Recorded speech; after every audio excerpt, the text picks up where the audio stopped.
Cada vez que el gobierno nacional hace un anuncio sobre un aumento en los impuestos, las opiniones negativas siempre salen a la luz pública. El más común por estos días es el del aumento en los precios de la gasolina, algo que sin duda influye significativamente en el encarecimiento de muchos productos de la canasta familiar. Hoy el galón de gasolina corriente supera los 8.000 pesos, lo que lo convierte en el más costoso en la región. Sin embargo, este mes el Ministerio de Minas anunció una reducción de 100 pesos en el combustible. Hoy en Finanzas Personales hablaremos sobre qué hay detrás de los precios de la gasolina y cómo repercuten en la economía familiar. Siempre que se habla de un alza en los precios de la gasolina, esta es la reacción. A mí me parecen que están altos, está alto el precio de la gasolina. En este momento está muy elevado, a nosotros no nos sirve. Y el comentario común en algunos ciudadanos es este: me toca trabajar más para poder hacer la plata para tanquear y para entregar el producido y para que me quede algo a mí. Bueno, no favorece a nosotros el bolsillo, o sea, es muy costoso. El alza en los precios del combustible siempre van a estar ligados con el precio internacional del petróleo. Desde hace varios años en el país se establece este mecanismo para fijar el valor de un galón de corriente y diésel. La gasolina es cara en Colombia por dos razones: uno, por las altas tasas tributarias, que es la primera, y la segunda, porque hemos creado un fondo de estabilización con el objetivo de minimizar la volatilidad. En lo que va corrido del año, la gasolina se ha incrementado en casi 600 pesos. Entonces eso indica porque la meta de inflación del Banco de la República no se va a poder cumplir al final del año. Lo que se cuestionan muchos es por qué, si el país es productor de petróleo, por lógica el valor de la gasolina debería ser menor. No siempre es así. Hay un componente fiscal, hay un componente de impuestos y no de costos, ¿no?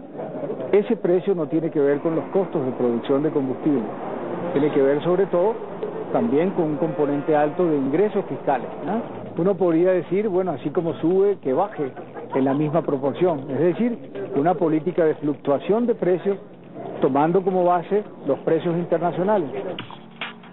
En Colombia se produce petróleo pesado, su refinación requiere más tiempo y su movilización mayor cuidado. La importancia de Ecopetrol en el escenario internacional del petróleo es ya cada día más importante, y la idea es que gradualmente las refinerías nacionales se vuelvan cada vez más eficientes y logramos tener un precio de gasolina bastante bajo.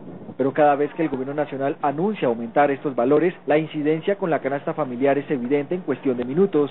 Esto se debe a que el transporte de los productos se encarece, pues los camiones requieren de combustible para llegar a diferentes destinos. Básicamente la gasolina es un bien, o los combustibles es un bien que afectan a toda la canasta familiar, ¿no? O toda la cadena productiva, o sea, desde los insumos. Una vez yo como productor de insumos lo mando a la siguiente línea en la producción, pues obviamente tengo que utilizar transporte, y eso hace que todos los bienes empiecen a subir. En la medida en que se incrementen los precios, a usted le va a salir todo más costoso: la carne, la leche, el pan, los huevos. En la medida en que se incrementa la inflación por encima del 4%, pues todo para su bolsillo terminará siendo más costoso.